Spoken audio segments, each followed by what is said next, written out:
প্ৰভু, কি কাৰ্যৰ বাবে এই দাসী কৰিলে আহ্বান?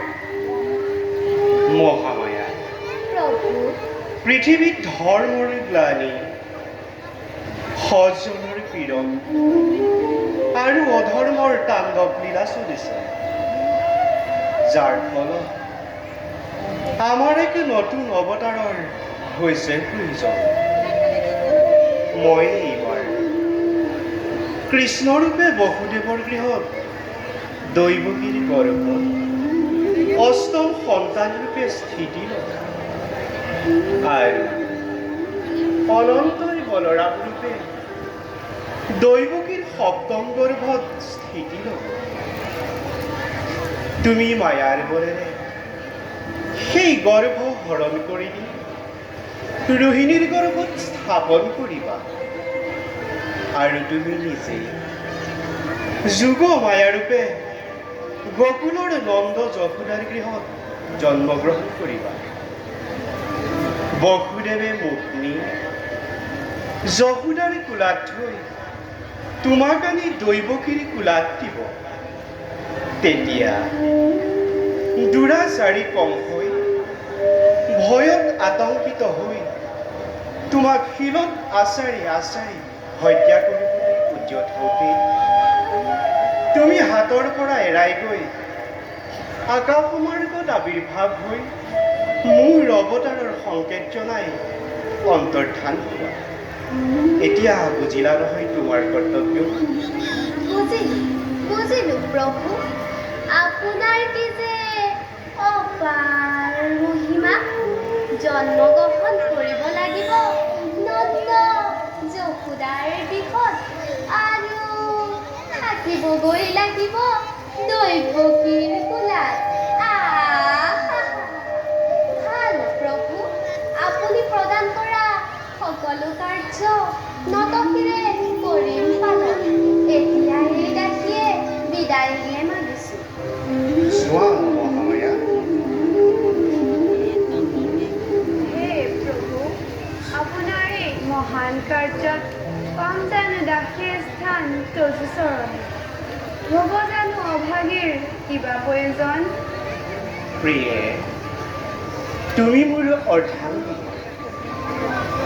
ত্ৰেতা যুগত তুমি সীতা সতীৰূপে জনম লভাৰ দৰে দাপৰতো লভিলা জনম তুমি লক্ষ্মী ৰূপা হৈ।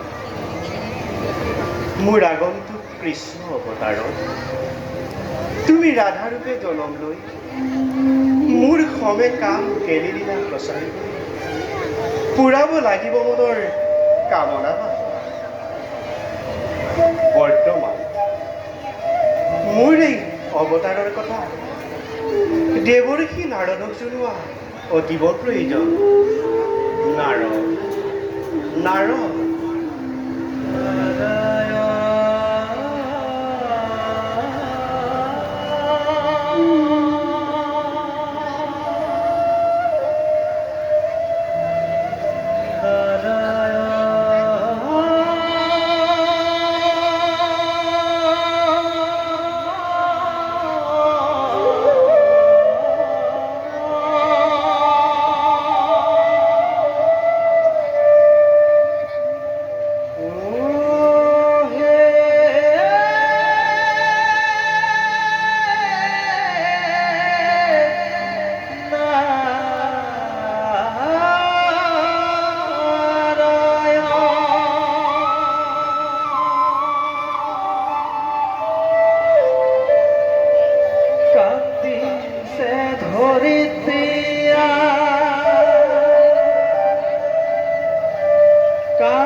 কান্দিছে ধৰিত্ৰীয়া, কান্দে নৰনাৰী,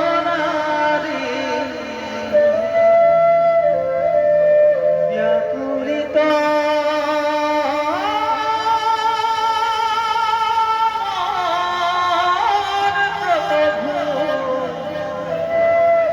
ব্যাকুলিত মন প্ৰভু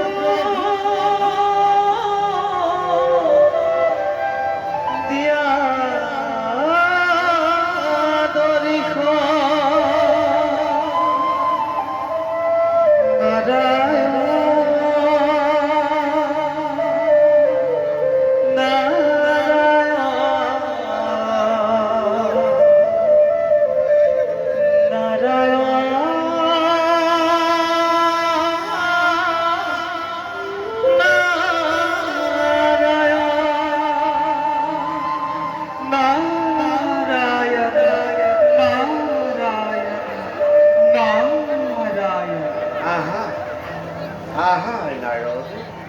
প্ৰভু আৰু মাতৃ দুয়োৰে অভয়চৰণত তজুহিত এই নাৰদৰ শত সহস্ৰ কোটি প্ৰণাম। বাৰু কওকচোন প্ৰভু, অকস্মাতেনো এই নিৰ্কিত নাৰদৰ কিয় বা হ'ল প্ৰয়োজন? নাৰদ, প্ৰভু আজি এক মহা সংকটৰ আমি হৈছো সন্মুখীন, নাৰায়ণ নাৰায়ণ। যাৰ আলোচনাৰ বাবে আমি তোমাক কৰিলো আহ্বান। যিজন সৰ্বশক্তিমান, যিজন সৰ্বতেই বিৰাজমান, সেইজন নাৰায়ণৰ সন্মুখত সংকট? নাৰায়ণ নাৰায়ণ, নুবুজিলো প্ৰভু। নাৰদ, প্ৰভু সৃষ্টিৰ ৰক্ষাৰ বাবে এইবাৰ হ'ব মোৰ পূৰ্ণ অৱতাৰ। নাৰায়ণ মই এইবাৰ কৃষ্ণৰূপে বসুদেৱৰ গৃহত জন্ম ল'ম।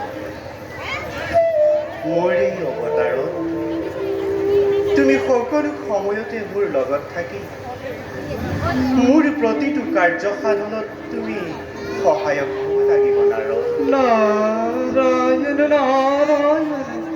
প্ৰভু আপুনি বিশ্বপালক যুগে যুগে নানা অৱতাৰ ধাৰণ কৰি ভক্তসকলক কৰিছে উদ্ধাৰ।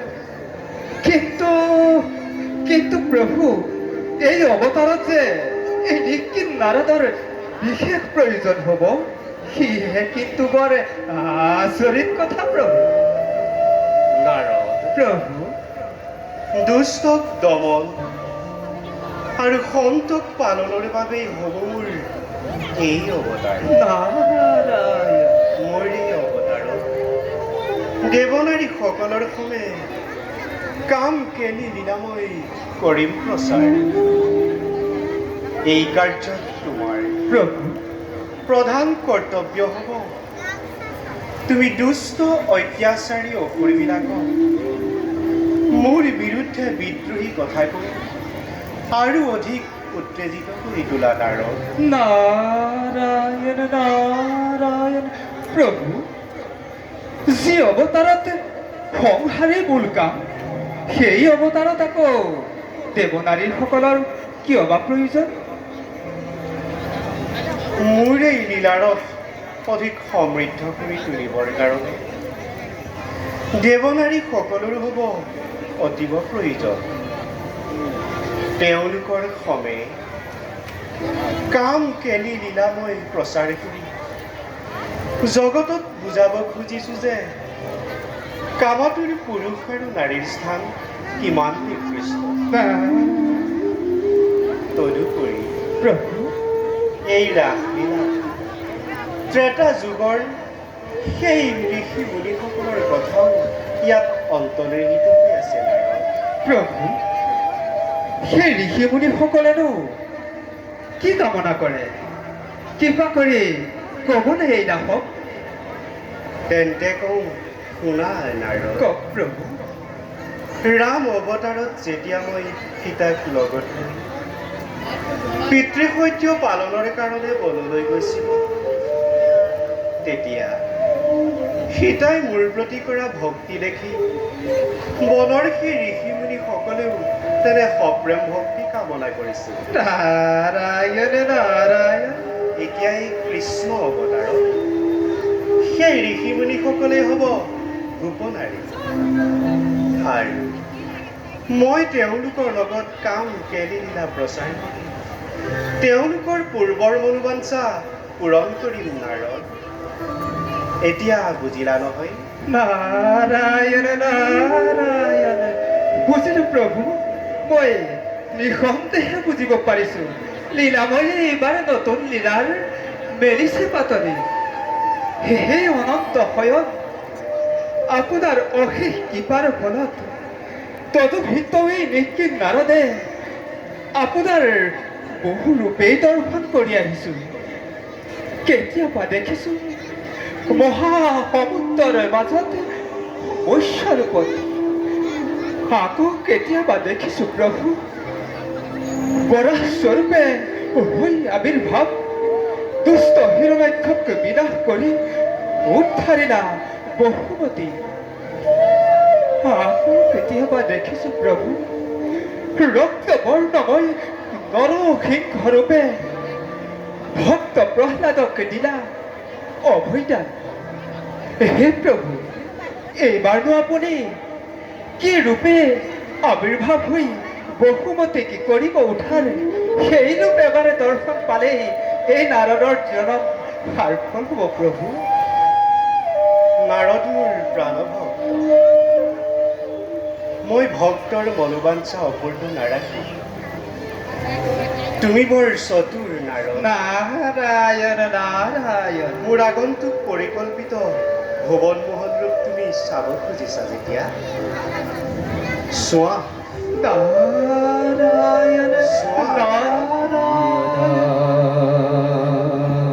यदा हि धर्मस्य ग्लानिर्भवति भारत अद्भुतानं धर्मस्य तदात्मानं सृजाम्यहम् परित्राणाय साधनं विनाशाय सत्कृतं धर्म संस्थापनार्थाय